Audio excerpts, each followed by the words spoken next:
I tend to do a lot of book shopping, but in my defence, literally don't have any other life.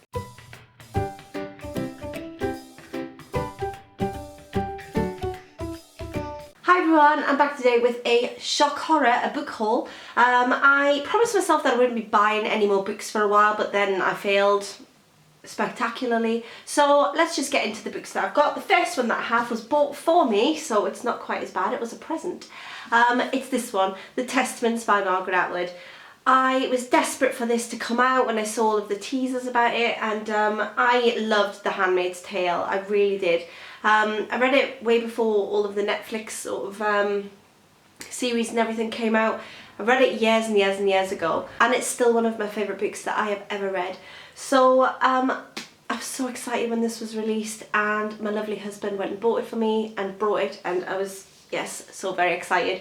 I've already started reading it. I'm only a couple of chapters in, going to be reading more of it this afternoon, and I can't wait. The next book that I've got is this one, The Turn of the Key by Ruth Ware. Check out the lovely sprayed edges on this, and also check out the end papers. Absolutely stunning. I do love a stunning book, as well you will know. So this is about a woman who takes on a live-in nanny position. She sees an advert for it, and there's a staggering salary, so she goes for it. And it's in the Scottish Islands, and she's blown away by the sort of the mod cons that are in the house, and apparently it's really beautiful. But taking on this job ends up being the biggest mistake of her life, because it ends up with the child being dead, and our main character is behind bars, insisting that she didn't kill the child. She's made mistakes, but she didn't kill the child. So I want to know what mistake she's made. But if she didn't kill the child, someone else did.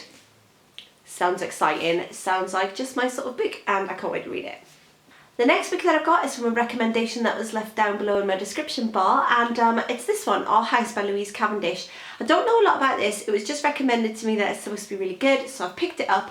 And it says, on a bright Friday morning in the London suburbs, a family moves into the house that they've just bought on Trinity Avenue.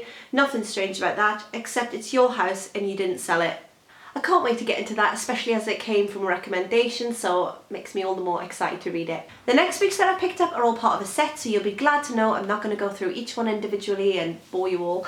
But it is this rather large set of 1, 2, 3, 4, 5, 6, 7, 8 books. This is the Anne Cleeves Shetland series. Dare I mention again just how much of a love affair I have with the Scottish Islands. I'm off there again next month, not to Shetland, to another Scottish island, and I'm aware they're all very different, and that's one of the things I'm loving about them as I discover them all.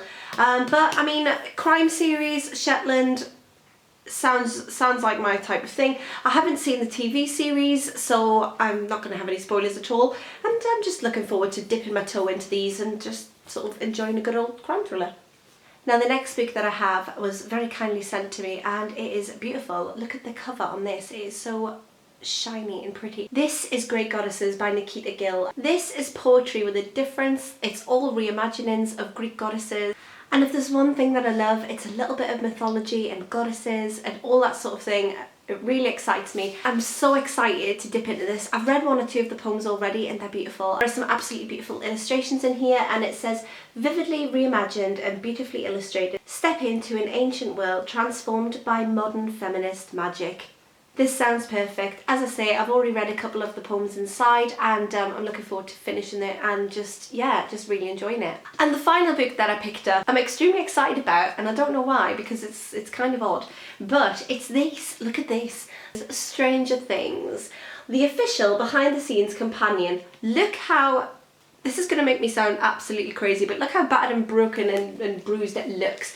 It's designed to look like an old library copy of a book. It's got the plastic wrapping on it, it's got a piece of paper on it telling you that it's in fair condition, and it's all sort of like ripped and yeah, and I paid quite a bit of money to have a book that looks this ruined.